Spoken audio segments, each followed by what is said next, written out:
plan for today, this fireside chat with Dr. Shah, balancing health in high stress times. Really think of this kind of like a campfire experience where we're going to sit around and hear about the wisdom of what Dr. Shah has experienced and what she's learned through the process. We'll do some Q&A, so we'll open this up so that the audience can ask questions of our fabulous physician here. And then we'll ask the audience for tips and tricks that they've found to be helpful. And I'll read some of those off and we'll be able to see them through the chat. So be ready to jump in and share what's worked for you. All right. So, Dr. Shaw, I'm just diving right in because I just Yeah. want to get into this. Okay. So, the first question is about your life. I'm so curious, and I'm sure other people are too. What is it like working in a Chicago ER while also being a parent? And we already talked about the fact that you've really like been through the whole COVID situation also. So, just kind of like a big picture. Yeah, so I think, when I first started practicing, I didn't have children, and I think at the time I could really immerse myself in that environment and kind of take a lot of the punches that come along with it. It's a really satisfying job, but it's a really hard job, right? One thing I always say about emergency medicine is that you see the best and the worst of humanity. You can see some very sad things, and that's you have a patient who has having a very difficult encounter, and maybe something like a horrible diagnosis, and then you have to sort of move on to the next person who dislocated their finger, and you make them feel better by putting it back in place, and they're so grateful and happy for you. But it's difficult sometimes for those transitions, or dealing with a busy full waiting room. And certainly in Chicago, there is, despite the high number of facilities that we have here, I mean, it's just very busy all the time when you're working in ER. I also kind of have administrative job, and so you're sort of dealing with that at the same time. But when I work ER shifts, that's what I would say is the hardest part is it is the fact that you're kind of coming face to face with humanity, but in a place where sometimes you don't get to kind of absorb that information or your experiences, because it's just so fast paced. And I will say that a lot changed after I had kids. Like suddenly I was connecting more with parents. I'm connecting more with like kids who are, going through a significant illness, and you just that empathy that I know was always there. It just seemed to augment. And with that, while that can be a very positive thing, I think also it can enter or uh, provide like a higher level of stress, at some points, just because you're trying to navigate through your own feelings about some of these things as well. Yeah, so I know, that is something that's super challenging, especially because it's, in some clinics, what's coming in the door. If you are a cardiologist, it's going to be something to do with the heart, right? So, and you've got sort of all levels. So, how do you, I know that you're also a professor. So, how do you actually help other people learn how to manage that kind of environment? So when I used to teach medical students for a very long time, and I think storytelling was the biggest part of how I would relay those sorts of kind of feelings, or just experiences to them, to kind of make that remind everyone that this is someone else's mother, father, sister, brother, child, what have you, on the other side of your encounter. And so I always kind of used to joke, I was like, I might not be able to recite every journal article, but I can tell you a lot of stories that have impacted me and maybe have changed my practice or the way I think about things. And so I feel very strongly about storytelling in a way that kind of really relays the point home and makes us better clinicians because of that. And so that was sort of my take on how to educate or like propagate my knowledge down to the next generation. Yeah. So, how has being an ER physician affected how you're a parent?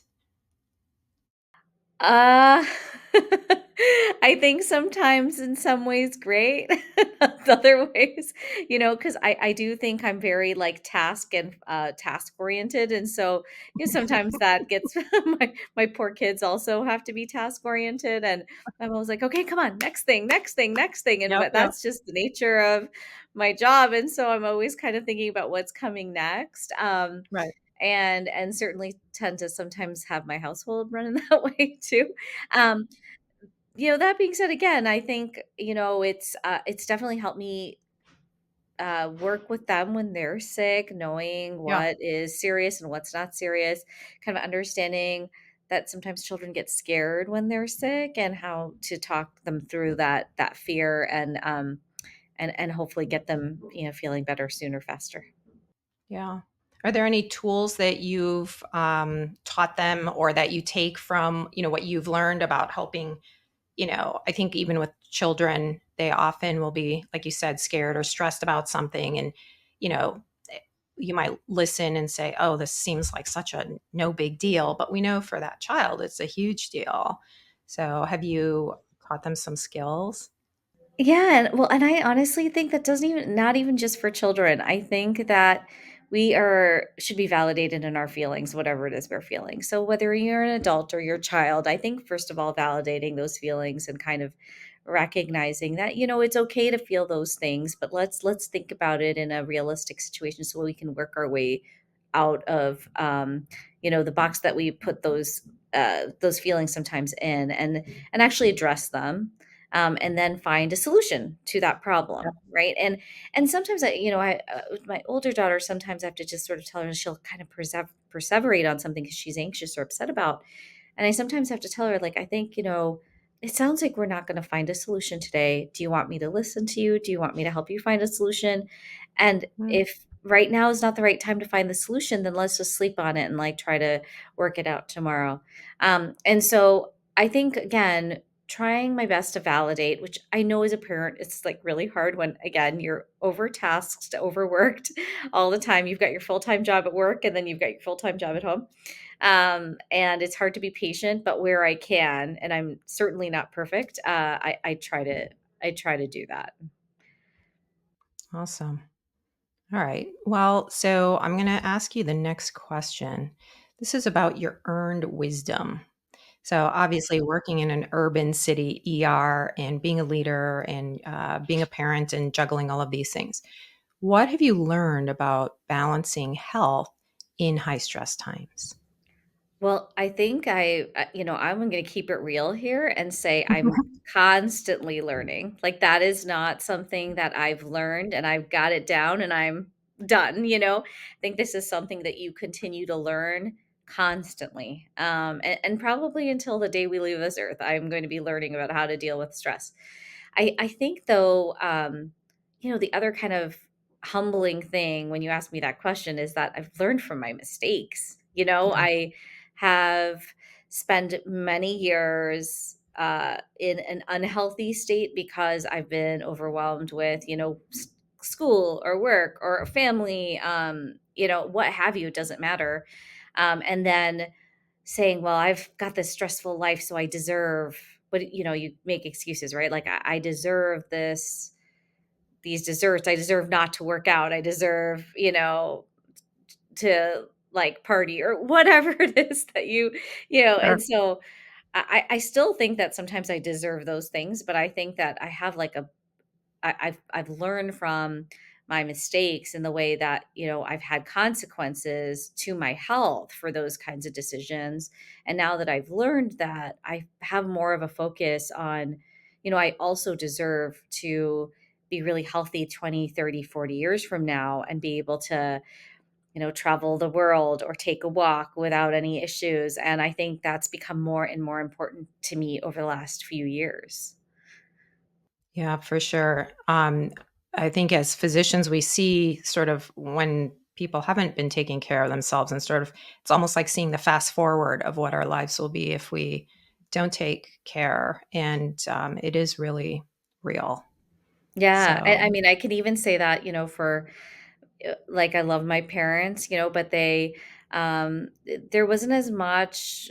understanding of our, of preventative care, or just kind of doing things to help yourself be healthy. And so, now that they're seniors, they're having some complications and stuff from their chronic medical conditions. And that's really hard for, like, as a daughter to see, knowing now what we know, to say, wow, it didn't maybe need to be this way. And so I'm really trying to not just learn from my mistakes, but also learn from their experience to try to prevent that for myself. Sure, sure. So I'm curious, if you were to sort of think about for other people, what you would say, sort of what works and what doesn't work. Have you seen any like common patterns, maybe in the ER, maybe for yourself, across your practice? There's a couple things. I think when with regards to myself, I think I'm trying to be more realistic about, what I can and can't do, and that it's okay if you have one bad day. Like, it's okay. It's a matter of really trying to overall, get to your goal, in with as many positive days as possible, and knowing that, you're going to have your days that you didn't achieve what you wanted to achieve with regards to your health.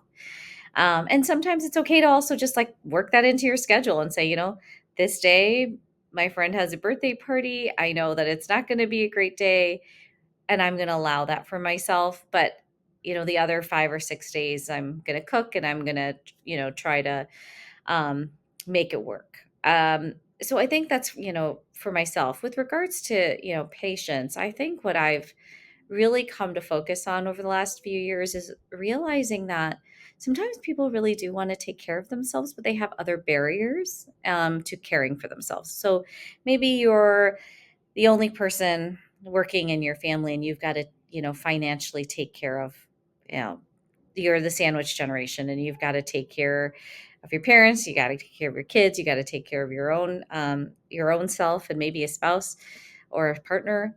So I think, and then, maybe you have transportation issues, maybe you um, have, we call them social determinants of health, and the whole point of that is to say, well, if I can figure out a way to work through social issues, then maybe I can better take care of myself. And I have really come to appreciate how important that is. And that, like, in my current work, I am trying to identify those things to see where we can help people. And even if it is just to have them recognize that, I've got this barrier, and this barrier is really making it hard for me to take care of myself. So having a conversation about that. Sometimes it's even just what you know. I mean, education is really tough.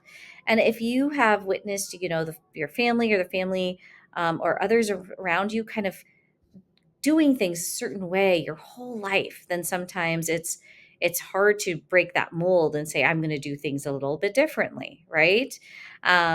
And so, yeah, I think it's very multifactorial, and I think that it's we're all, again, very, very busy. So trying to do self education is not the easiest thing, and there's a lot of information out there. So trying to identify reliable sources of truth in a way that's like efficient for you, trying to give you the tools that you need to, what, like, do what you need to do.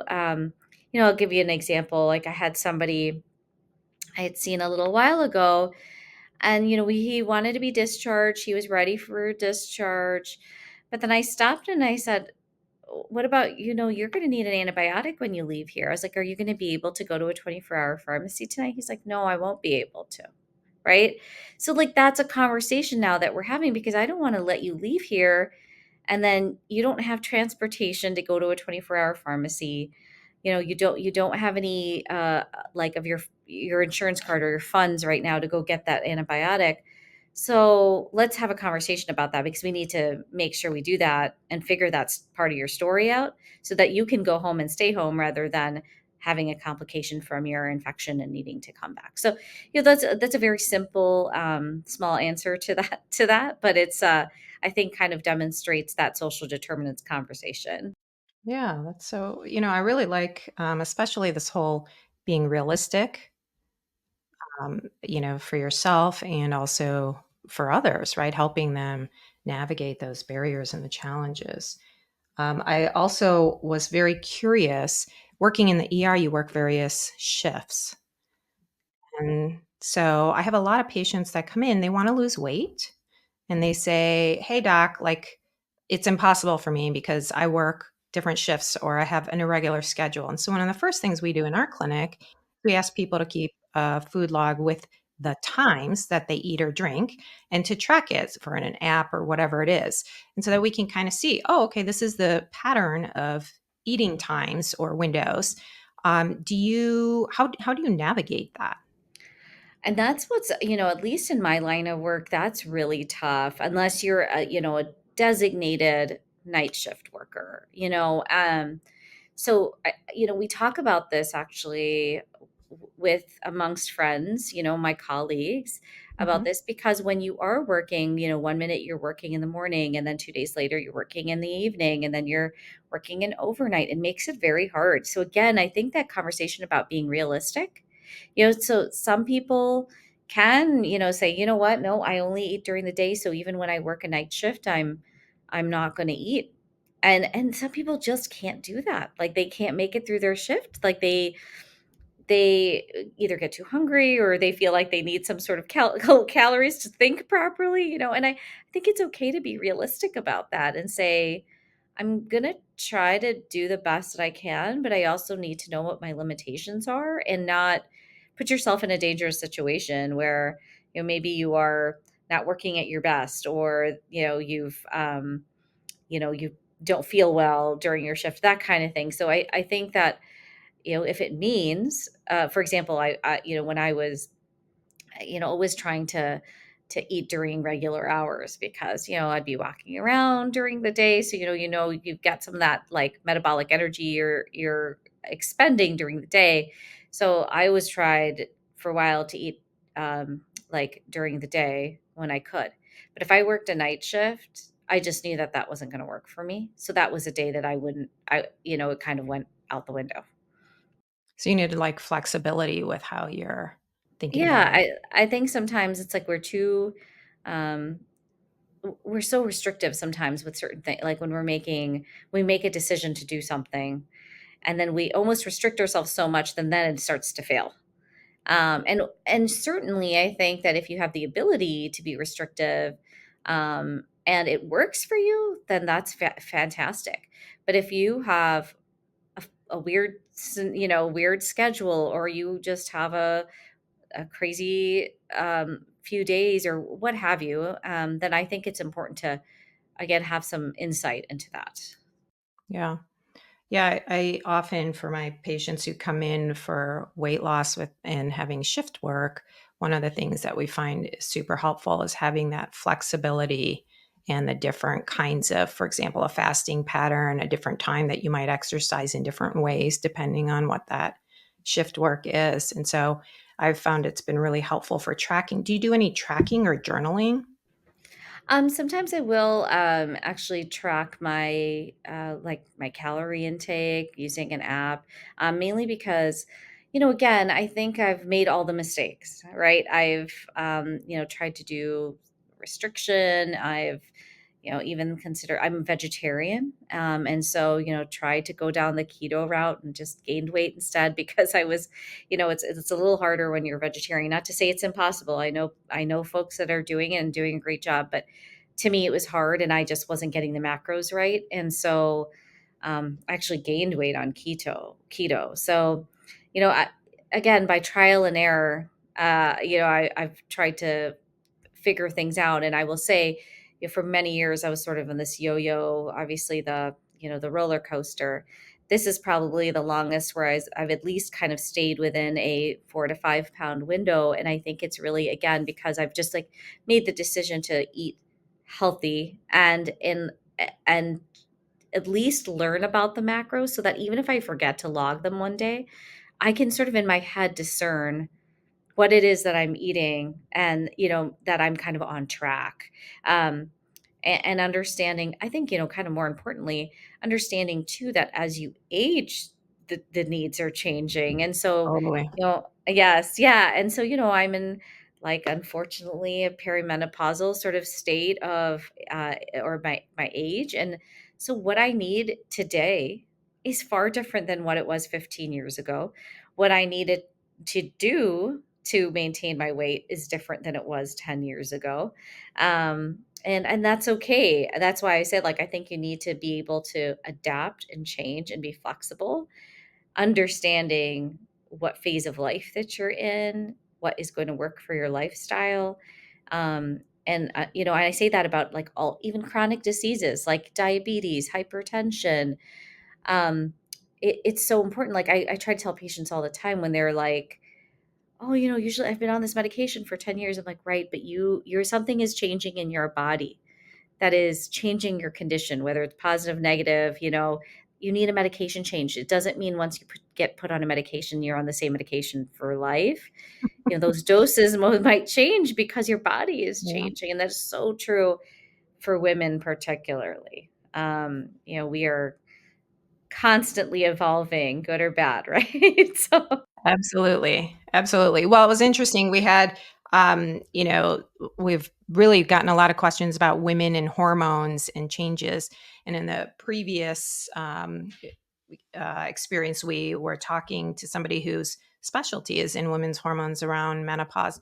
And she said several years ago, there was a conference where they were talking about that intermittent fasting was the most effective long term weight management solution after menopause. And I was like, oh, that's so great because that's been working so well. But turns out there's evidence for that too. So that was kind of cool. All right. I'm going to ask you the next question. All right. Let's okay. see here. Let me see if I can get this up on the screen. Here we go. Okay. Oops. Here we go. Tips. What advice would you give to other busy people about balancing health in high stress times? So, you already mentioned about being realistic, about recognizing that your body, you need to adapt to match, the adaptations that the body has over the years.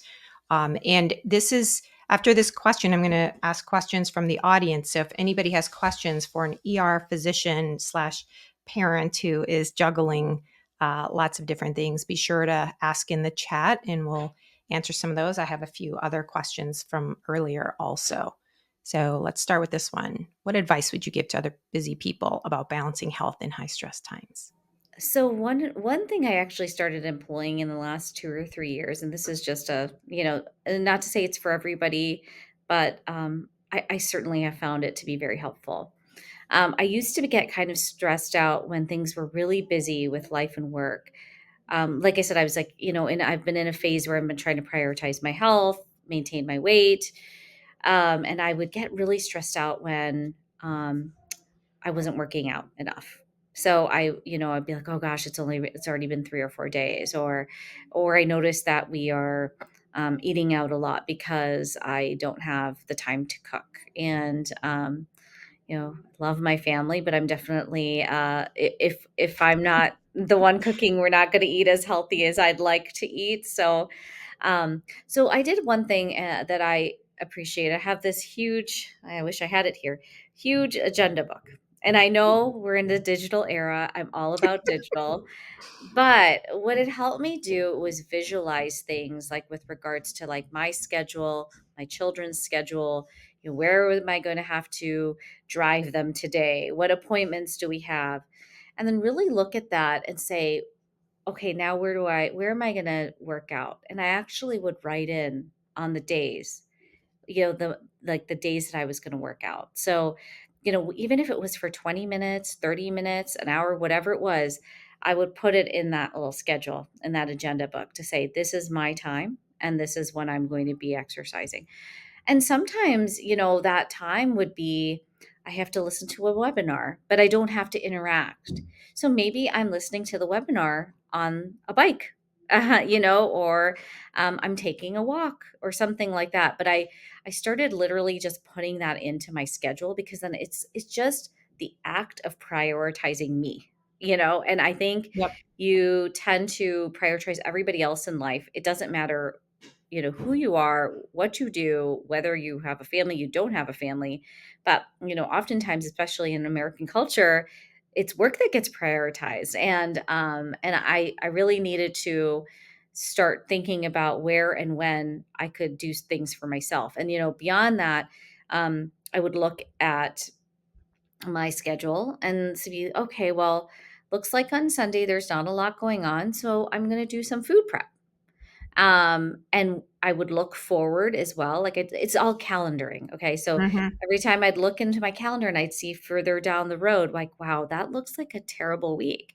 Then I would do like an online meal service and pick healthy meals so that at least then, my husband could start like making some of those meals and they'd be in the fridge and we wouldn't have to worry about the groceries with regards to that. Um, and so these are small things that I've sort of employed to almost like create time for myself, and prioritize. Of course, using things like apps, to look up macros and things like that. Yes, for sure. But sometimes I find like I fall off the wagon with that too, of course.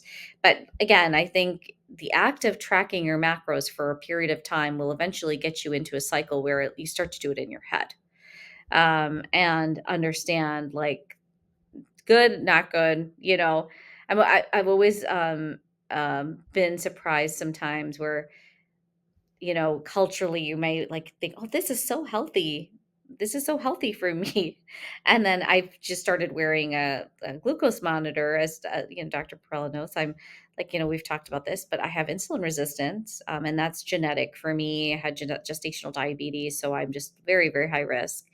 Um, and that's helped me. And that's just sort of helped me because it's data. And I can look at the data and I can say, oh, I ate this one thing that I thought was actually quite healthy, but clearly my monitor is telling me something else. So I need to maybe eat it in moderation, or I need to pair it with a protein, and just sort of understanding how to put foods together. Yep. Um, that's been another way I've done that. So I've gone further away from depriving myself and just being smarter, and I think that has changed a lot for me because I don't feel unhappy, you know? Yeah. Like, Yeah. you whatever you're doing shouldn't augment unhappiness, if possible. Yeah, no, I love that. So it sounds like, I was kind of taking notes while you were talking because so many good pearls. Um, but it sounds like, part of some of the tips that you were describing are really about putting things in a place where you can see it. So tracking and then finding blocks of time that you could visualize, like, okay, this is going to be a tough time. So I need to put in, my meal prep or whatever it is that would help the lifestyle behavior choices and seeing that, you know, basically how that's going. I also really love the data.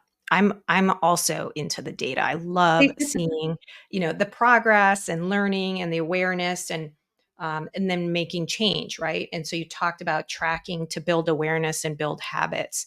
And I think that works for any lifestyle behavior habits. And so it is really fun, like you were describing about, exercise, and then you can also use it for a CGM with a continuous glucose monitor data or, what you're eating or meal preps. So I And I agree think the totally. other thing about, like, I feel like I'm in a phase of life too where I'm just like, anything I do that like totally just brings me unhappiness, I'm like less likely to continue to want to do. And so, I understand that exercise is important, but let me find the exercises that like I enjoy. So for me, it's taking walks, it's playing pickleball, it's doing weightlifting. And so those are the things that I really like doing, or, bar classes at home. I don't like going to the studio. I like to do it at home, whatever it Sure. is. But I think that also just offers the sustainability piece to this, Yep. which is important. It's so important, that sustainability, exactly. And that being compassionate with yourself and being realistic. So yeah, that comes all around. All right. So good. Now, what we're going to do next is go into Q&A time. Dr. Shah, you ready for this? Sure. All right, we got some good questions. And like I said, I have some other questions as well from before. So the first one by Jazzy Fresh.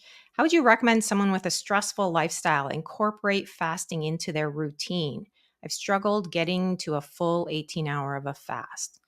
Jazzy, that is a great question. And stress is something that uh, tends to, well, I'll be curious your thoughts, Dr. Shah, with regards to this question about stress, but I'm going to answer with regards to the stress hormone cortisol, which we know rises when somebody's under a very high stress state. And your body can handle stress. And Dr. Shah's classic example of somebody who's had to have a high stress environment, but then also finding that you have to have that recovery. And so people can tolerate high cortisol levels at a time, and then as long as there's recovery. So if it stays high chronically, that's when we have long term health consequences. But if you have times of high stress and you've found ways to integrate in, like Dr. Shah was saying, where you find those pockets of time that you could fit in some way to recharge yourself, you're going to lower that stress. Now, the reason why I'm talking about this is cortisol causes blood sugars to go up, and that causes insulin to go up. And when insulin goes up, it turns off fat burning. So then it's very easy to gain weight. And it's never where we want it, it's always around the waistline.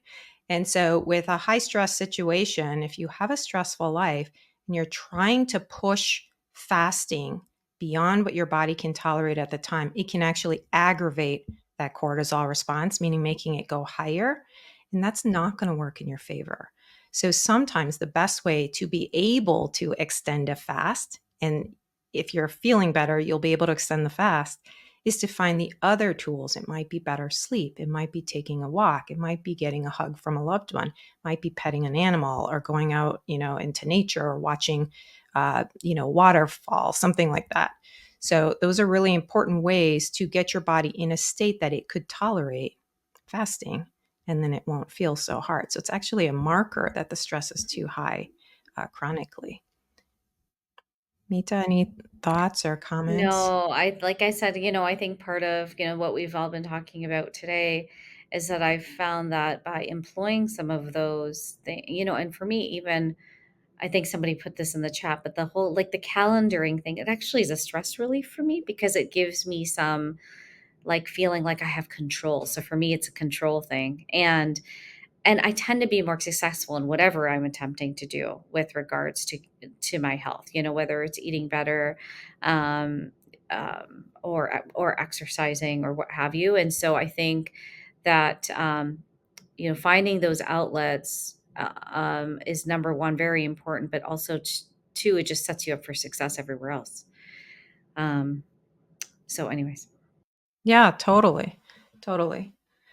All right. So Nisha has a question. I want to do intermittent fasting and I'm perimenopausal. All right. Well, it's going to be a ride. So the good news is it's natural to be perimenopausal and have a lot of challenges with in various ways. So each woman will experience it very differently. And we have a previous Zero Live event actually that you can find on YouTube, and that talks exactly about this. But the number one best way to start is to first start tracking your fast, whatever that is. So find the longest period of time that you don't eat, and it might be when you're sleeping. So if you just kind of get a sense of where you're starting, that's very helpful. So, for example, when I started, I can pull out my Zero app and I can just push start fast. And that's after I finished my last meal, drinks, whatever it is. And then the next day, when I'm normally going to eat something, I will end it. And if I track that for a week, I can see what that baseline is, what's normal for me, what feels comfortable for me.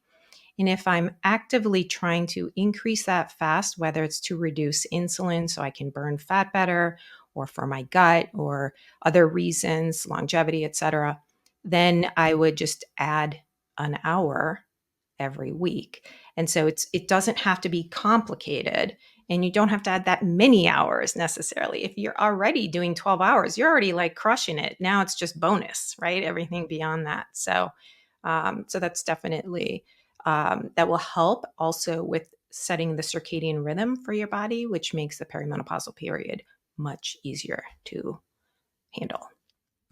So, all right, let's see. Next question. All right. Oh, this is similar. So we'll recommend going to that perimenopausal, the menopause talk that we had previously. All right. This is about fasting. I get so hungry by lunchtime since I exercise. Oh, I'm so curious about this and I want to know more. So what I have to do is I have to guesstimate because I don't have any more information. But um, getting hungry by lunchtime is okay. Obviously, that's fine. So, first, what I would do is I would be tracking. And the most important thing is make sure you're getting adequate hydration, it's water and salts, and protein. And if you're doing that, your hunger levels should come down unless you're really supposed to be eating at that time. Then you'd have your meal. So, I don't know how long the fast is. So, it's hard for me to answer this question. But hunger is often either a dehydration state or a not enough protein state, or it can be very high cortisol that's not getting relieved. So, Mita, did you ever have like lots of sugar cravings in the ER when you were like super stressed, having a difficult Always. case? Always, Yeah. like, to the point where especially certain shifts, I would, like, bring something, like, that Yeah. had sugar, in it, and, I knew it was, like, a stress thing, and I do the same thing sometimes when I'm at home and I'm stressed out about things, and I'm like, "Oh, I deserve this sugary Hmm. dessert," or whatever, and, I know it's all stress related, and so it's a very real thing, yeah. Yeah. So true. So true. All right. Let's see here. Oh, yep. Especially if it's a stressful day. Let's see. What are some early warning signs of chronic stress we should be aware of? Oh, I bet you've got some good things that you monitor for yourself. Yeah, I mean, one of the things that we've had this conversation before, sleep disturbances are a big one for me. I know that something's up. Yeah, and I think sometimes stress is such an interesting thing because sometimes it's very up and in your face, and then sometimes it's very kind of under the surface, and you don't really realize what it is that's stressing you out.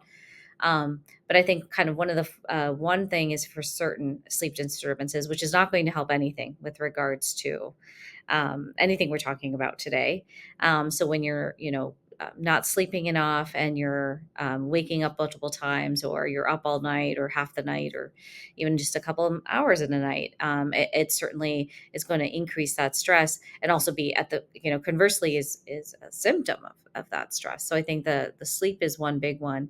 I always Mhm. find that when I am stressed, overly stressed, I'm actually more fatigued than usual. Yeah. So, and I feel kind of like this weird underlying chronic fatigue, and it may be um, more mental than anything, but I do think that I find myself too tired to work out or too tired to do X, Y, or Z. And I definitely find those are some of the things for me. I think that it makes it harder to, lose weight or maintain your weight. I mean, when you're stressed all the time. So those are at least three things I can think of off the top of my head. Yeah. Yeah. I think some of the early warning signs that I've seen in my clinic of chronic stress will be, like you said, definitely the sleep, feeling super fatigued, or a lot of people use the term unmotivated, just feeling blah or lazy is a common term that people use, even though it's just significant stress levels. One of the things you can see with chronic stress is your waistline can start increasing. That would be a sign that the chronic stress is going into a metabolic dysfunction. So if you notice, well, of course, if you're pregnant, that doesn't count. But outside of pregnancy, if you notice your waistline is increasing, then you actually can do something about it. And that would be a really good time to get some support, try some different tools to help you sort of navigate so that you don't have to develop further health complications from that. It's reversible when that starts early and you catch it early. So I think it's really helpful. And another thing that people will start noticing is their blood pressure might start increasing, or their baseline heart rate will also start increasing. So if you check your heart rate, your pulse in the morning when you first wake up, and the number is maybe, I don't know, 70s or 60s or 80s or whatever your baseline is, if over time you notice that's trending up, so that it's getting higher and higher, then you know you're under a significant amount of stress, which is not helpful for you. If you are also finding you go for some regular blood work and your blood sugars are higher than usual, and it might not be to the point where it looks like prediabetes or diabetes, but if they start trending up, again, another sign that the chronic stress is probably impacting the body. So, just some things that you can kind of look at and see there. So, all right. Let's see, is it healthy doing a 3-day fast every other month? Well, I can't really comment on longer fasts that requires medical supervision. So, unfortunately, Alex, I will not be able to answer that question because it depends on the individual. But I love that you're thinking that way, kind of like a reset or a detox, something like that. But you want to do it safely. And then, Jazzy, I'm loving these questions. Is it necessary to add electrolytes when fasting, or is plain water fine if we add electrolytes? Do we need to worry about too much sodium intake? Dr. Shah, do you have any comments on this? Okay. I Go ahead. No, because I'm thinking you're seeing, sort of the extremes if somebody overdoes something. Yeah. Oh, I mean, hydration is like extremely important, right? So we always see, we don't always see, but we've certainly, unfortunately, seen some folks who will over exercise, and then you start to get a lot of muscle breakdown if you're not getting the appropriate amount of, particularly water and hydration. But certainly, if you are a very, what's the word I'm looking for, but like heavy exerciser, right? You do a lot of running, you maybe do hit training, that kind of thing. Then the combination of water and electrolytes is quite important. It sort of depends on what you are doing with regards to like exercise and other things in your life. So again, it's not a one size fits all scenario per se. Yeah, I totally agree. So, it's not necessary to add electrolytes when fasting if you're eating real food regularly, around your fast.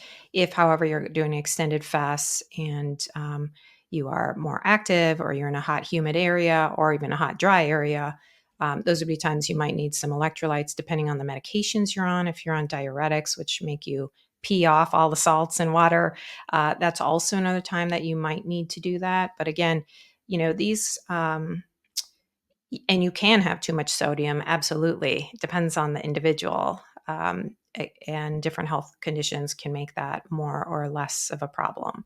So again, these would be things that it would be helpful to talk to your healthcare provider.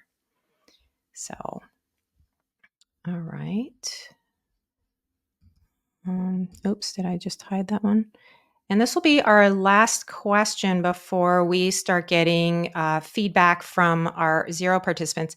So, what I'd like for you to do now is, before we get to answering this last question, I'm going to ask if you could post some tips and tricks for each other. What's worked for you for balancing health in stressful times? It could be for fasting, it could be for snacks that you like, whatever it is. Share some tips and we'll read them off as well. So, Adam asks, what are some of the challenges of fasting specific for parents in strategies to address them?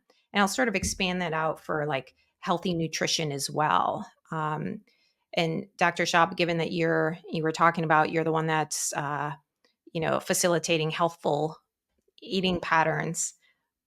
Yeah, I Uh, think I think it's there's one thing I can think of, which I've heard a lot is, I think meal times are associated with family time, right? So, mhm. there are a lot of folks that I've like talked to who have decided that they are going to structure their meals, their what they eat, the times that they eat around their family because that's very important to them. And sometimes it's okay because maybe you've got teenage kids and they're never home or but I think that's one big challenge because I know sometimes sitting together at the dining table can be very important with regards to conversations with your children and making sure you're kind of like in the know with regards to what's going on with them on a daily basis. So I think that's a really big challenge. And then I think if you're on the other spectrum where you've got very young kids, right, then we're talking about awakenings all through the night, and or, them getting up very early in the morning, and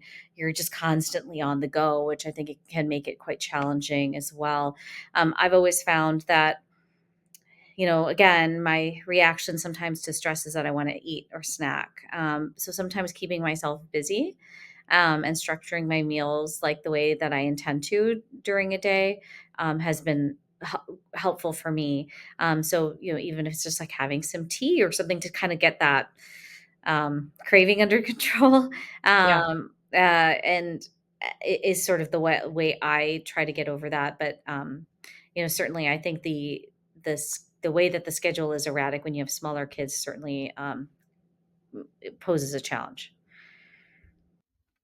Yeah, yeah, I agree. There's some really good tricks there. Okay, let's see. I can't seem to remove this question. I'm sorry. All right. Um, oh, we have another question. Oh, okay, disappeared. So we had a couple of tips here, and I'd love to hear any of your tips as well, Dr. Shah. More of those. Let's see. It says here, green tea really helps me after my runs or exercise to hold me over until noon or later. What tea do you drink, Dr. Shah? You mentioned a tea sometimes. Yeah, I do. I mean, I like English breakfast tea, but I do like green tea actually quite a bit, and then or like any kind of matcha tea as well. I'm also a big kind of coffee drinker, so it sort of depends on the day. But Mm, uh, mhm. yeah, so those are my All right, two teas, awesome. two And or then three teas, I should say. well, for those who are looking for like uncaffeinated tea, and if you have a ragweed allergy and can't do chamomile tea, then a really good one is rooibos tea.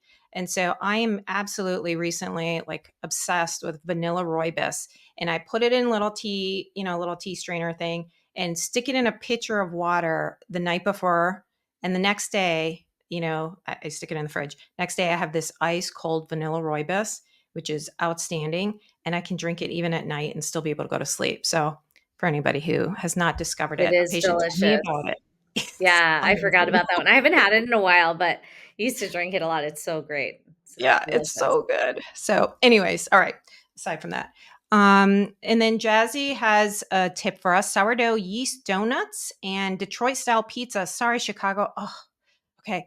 Are my favorite treat yourself cheat meals on the weekend. Awesome. Portion control helped me a lot. And after dinner with my family is the best time for me to start my fast. Yeah, absolutely. After my first 6 months of fasting, I lost a lot of weight, but my A1C spiked. I think I'm eating too many sweet things and I'm seeing a nutritionist. Oh, this is a better advice. Definitely. That sounds like there's some really cool stuff that you can do to support that and get that under control. Just probably a couple of tweaks. And Casey Johnson I says, think that that's actually a really great piece of advice right there, the nutritionist part. I yeah, struggled myself with that. Again, I was trying to do a lot on my own and just sort of figure out by trial and error, but took the time to see a nutritionist. Again, I was like, I'm vegetarian and I can't figure out what I'm doing wrong. And she was able to give me some great tips. And, so if you have the ability to see a nutritionist, if you're really struggling, I think that that's a great idea. share some of those tips. Yeah. Yeah, I mean, most of it was the stuff that I didn't realize, like, where she would say, "Oh, for it's good for your cholesterol to eat some oatmeal." I'm like, "Oh, but oatmeal raises your blood sugar." "Oh, no, just go ahead and put a little protein in it, maybe some nuts." And as soon as I started doing that, I saw those spikes get lower. So it was the pair, and that just sort of goes with, like, globally, I started realizing that, right? Like eating a vegetable before I eat something with some carbohydrates, like that, seemed to I feel better too. And I felt like less, I'm yo-yoing less with regards to my weight. Making sure I eat enough protein. The older you get, the more protein you need. Like, it's like, I think we don't realize that, but your muscles are wasting away faster as you get older. And so the No. only way to to keep them up is to like make sure you're integrating enough protein in your diet. So even if I am really busy and I make myself like a smoothie, I make sure that there's some protein powder in there, or some chia, or something that will like pair my carb with that protein. Again, like vegetables were a big, I realized very quickly I was not eating enough vegetables. And so despite being a vegetarian, I Yeah, like I was gonna say that really I is loved limiting then, my so but well, yeah.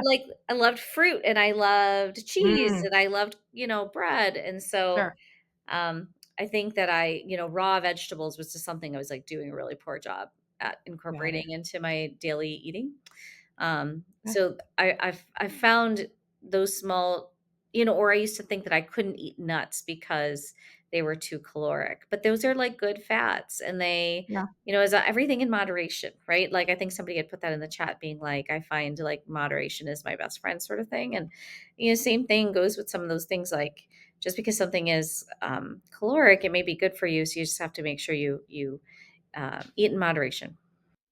Totally true. And I want to just call out one other actually awesome little tip here from Michael. I make keto peanut butter cookies when I need a snack during my eating window.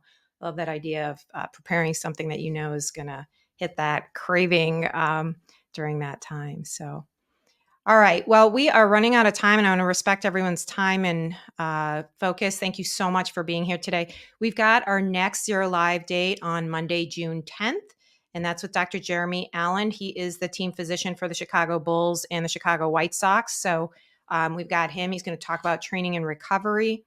And then again, join Zero Life Friends, tap into the power of zero, learn from and share your best tips with the Zero community, inspire others by posting your progress at Zero Longevity, hashtag start at zero.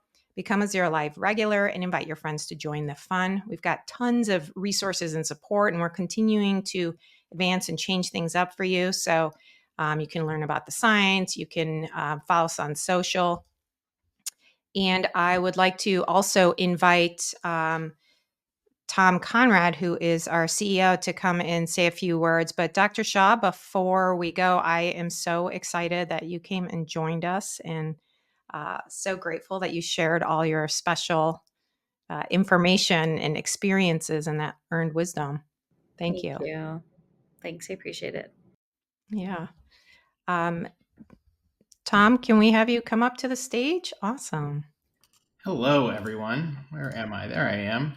I just wanted to show up for just a second to thank Dr. Shaw for joining us and Dr. Parrella for moderating the conversation today. I learned a bunch. We do these every couple of weeks just as a way to get together with our members and to if nothing else, put a face with that piece of software that we're hoping that you're using every week as you pursue your health goals. There are 15 of us here at Zero who get up every day and try to make your experience using the product and forming healthy habits to live a longer and healthier life something that's educational and motivating and rewarding. And I just wanted to say a quick thank you for coming, and we hope to see you at a future event. Thanks.